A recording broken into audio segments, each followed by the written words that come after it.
میں نے آپ کی تعریف کو سنا ہے، یا رسول اللہ میں آپ کی بڑائی کو سنا ہے، آپ اللہ کے نبی ہیں، آخری نبی ہے، اول نبی ہے، یا رسول اللہ مجھ کو کلمہ طیبہ پڑھائیے اور اسلام میں داخل کر لیجیے۔ میرے دوست، میرا آقا علیہ الصلوۃ والتسلیم اس کو کلمہ طیبہ پڑھاتے ہیں، اشہد ان لا الہ الا اللہ اشہد ان محمد رسول اللہ، اور اس کو اسلام میں داخل کر لیتے ہیں۔ وہ اعرابی پریشان ہوا، پھر حیرت میں پڑ جاتا، نہیں مانوں گا جب تک میرے پاس ایک نابینا نوجوان ہے، وہ دونوں آنکھ سے نابینا ہے اور میرے یہاں غلامی کرتا ہے، میں جب جانوں گا کہ آپ اس کے آنکھ کی روشنی واپس آ جائے گی۔ میرے آقا علیہ الصلوۃ والتسلیم ارشاد فرماتے ہیں، جا کے اس کے سر پہ ہاتھ رکھ دینا اور کہہ دینا اللہ کے نبی بھیجے ہیں۔ اتنا سننا ہی تھا، اعرابی ارشاد فرمانے لگا، یا رسول اللہ میں گستاخی کرتے چلا جا رہا ہوں، آپ کی نافرمانی پہ نافرمانی کرتے چلا جا رہا ہوں، یا رسول اللہ اس بچے کی آنکھ کی بینائی کو واپس کر دیجئے، اس غلام کی آنکھ کی بینائی کو واپس کر دیجئے، یا رسول اللہ میں آپ کے اوپر کلمہ طیبہ پڑھ لوں گا، اسلام میں داخل ہو جاؤں گا۔ میرے آقا علیہ الصلوۃ والتسلیم ارشاد فرماتے ہیں، اس نابینا کو بلانا، میں اس کی آنکھ کی روشنی واپس کر دیتا ہوں۔ میرے آقا علیہ الصلوۃ والتسلیم کی بارگاہ میں وہ اعرابی جاتا ہے، لے کر کے نابینا کو آتا ہے، میرے آقا علیہ الصلوۃ والتسلیم ارشاد فرماتے ہیں، اس کے سر پر ہاتھ رکھتے ہیں، کہتے ہیں میرا مولا اس کی آنکھ کی روشنی کو واپس کر دے۔ اتنا کہنا ہی تھا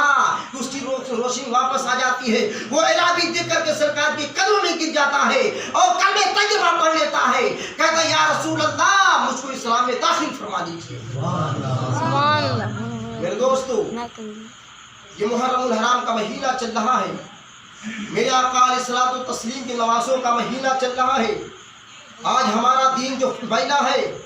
آج ہمارا دین جو پھیل رہا ہے، یہ کس کے بنا پر پھیل رہا ہے؟ آقا کی سنتوں کے بنا پر پھیل رہا ہے، آقا کی یہ فضیلت ہے۔ میرے آقا علیہ الصلوۃ والتسلیم ارشاد فرماتے ہیں، میرے حسن حسین نہ ہوتے تو آپ دین کا کوئی چراغ نہ ہوتا، دین نہ ہوتا، میرے حسن حسین نہ ہوتے، میری فاطمہ نہ ہوتی تو آپ دین نہ پھیلتا۔ میرے آقا علیہ الصلوۃ والتسلیم ارشاد فرماتے ہیں، میں اپنے نواسوں کو کھو کر کے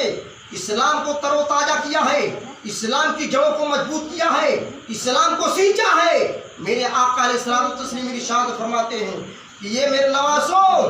تم تب تک گواہی دے دینا، تب تک گواہی دیتے رہنا جب تک میرا رب راضی نہ ہو جائے کہ میں اللہ کا نبی کا نواسا ہوں۔ میرے دوستوں، اللہ کے نبی ارشاد فرماتے میرے نواسے اللہ کی بارگاہ میں حاضر ہو جاتے ہیں اور عرض کرتے یا اے میرے مولا میرے نانا کی امتیوں کو بخش دے۔ سبحان اللہ، کتنی پیاری بات ہے۔ آج ہمارا آپ کا کردار ہے میرے دوستوں، کہنا تو نہیں چاہیے، ہمارا آپ کا کردار بن چکا ہے، ہمارا آپ کا ماحول بن چکا ہے، ہمارا آپ کا پیشہ بن چکا ہے کہ میرے دوستوں ہم آپ اگر اللہ کے گھر سے آواز آتی ہے تو ہمارے آپ کے ذہن میں یہ پیدا ہو جاتا ہے، اپنے ذہن کو بند کر لیتے ہیں، اپنی کانوں کو بند کر لیتے ہیں۔ لیکن میرے دوستوں، اللہ کے نبی کے صدقے میں جو دنیا آج برقرار ہے، اللہ کے کچھ ایسے نیک بندے دنیا میں موجود ہیں جس کے صدقے میں آج دنیا قائم ہے۔ میرے دوستوں، اللہ کے نبی ارشاد فرماتے ہیں اگر اللہ کے نبی نہ ہوتے تو رسول نہ ہو، اللہ کے نبی نہ ہوتے تو نواسے نہ ہوتے، آپ نواسے نہ ہوتے تو فاطمہ الزہرا نہ ہوتی، فاطمہ الزہرا نہ ہوتی تو علی نہ ہوتے۔ میرے دوستوں، پھر حدیث کہتی ہے کہ جب تک اللہ کے نبی اپنے امتیوں کے اوپر رحمت کی نزول برساتے رہیں گے تب تک کوئی آفت بلا نہیں آ سکتی۔ میرے دوستو، ہم اللہ کے رسول کے کلمہ پڑھنے والے ہیں۔ میرے دوستو، حدیثیں بہت زیادہ ہیں، وقت بہت زیادہ نکل جائے گا۔ میرے دوستو، یہیں سے عہد کر لیجئے کہ ہم کو آپ کو اللہ اس کے رسول کے بتائے ہوئے نقش قدم پر چلنا ہے، اس کے بتائے ہوئے نقش قدم پر چلیں گے تو انشاءاللہ ہماری آپ کی زندگی تر و تازہ بھی رہے گی اور ہمارے آپ کے اوپر کوئی بلایات بھی نہیں آ سکتی۔ میرے دوستو، آج ہی سے عہد کر لیں۔ اللہ کے نبی ارشاد فرماتے ہیں، ایک حدیث ہے کہ جو آج کل کے مسلمان پریشان حال ہیں، یہ کہا جاتا ہے کسی عالم کے پاس پہنچتے ہیں کہ کہتے ہیں حضرت میرے لیے کچھ دعا کر دیجیے۔ میرے دوستو، اللہ کے نبی ارشاد فرماتے ہیں اگر تم سوتے وقت سورہ اخلاص پڑھ لو، سورہ فاتحہ پڑھ لو، اٹھنے کے بعد رب کی شکریہ ادا کر لو، اس کے بعد اس کی بارگاہ میں سربا سجود ہو جاؤ، تو انشاءاللہ کبھی تمہارے اوپر آفت نہیں آ سکتی اور آپ کے کام سارے حل ہوتے چلے جائیں گے۔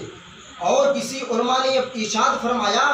کہ جو آج کل کے ماحول میں دیکھا جا رہا ہے کہ چوری ہو رہی، ڈکیتی ہو رہی، لوگوں کے اوپر ظلم کیا جا رہا ہے، میرے دوستوں اپنے گھر سے نکلو بسم اللہ کر کے نکلو، اپنے دروازے کو بند کرو تو بسم اللہ کر کے بند کرو، انشاءاللہ آپ کے اوپر کوئی بلائیت آ ہی نہیں سکتی، آپ کو کوئی بلا گھیر ہی نہیں سکتی۔ یہ اللہ کے نبی کی حدیث ہے میرے دوستوں۔ میرے دوستوں اللہ کی بارگاہ میں دعا ہے کہ میرے مولا ہم کو آپ کو اس راستے پر چلائے جس کو میرے آقا علیہ الصلوۃ والتسلیم چلے، اللہ کے نبی چلے، جو آج دین قائم ہے، جو آج دین زندہ ہے، اسی راستے پر چلنے کی کوشش کریں۔ میرے دوستو اللہ کی بارگاہ میں دعا ہے مولا اپنے محبوب کے صدقے میں جو کہا گیا سنا گیا اس پر عمل پیرا ہونے کی توفیق رفیق عطا فرمائے، اور جو کچھ کہنے سننے میں غلطی مولا اپنی رحمت سے معاف فرما دے۔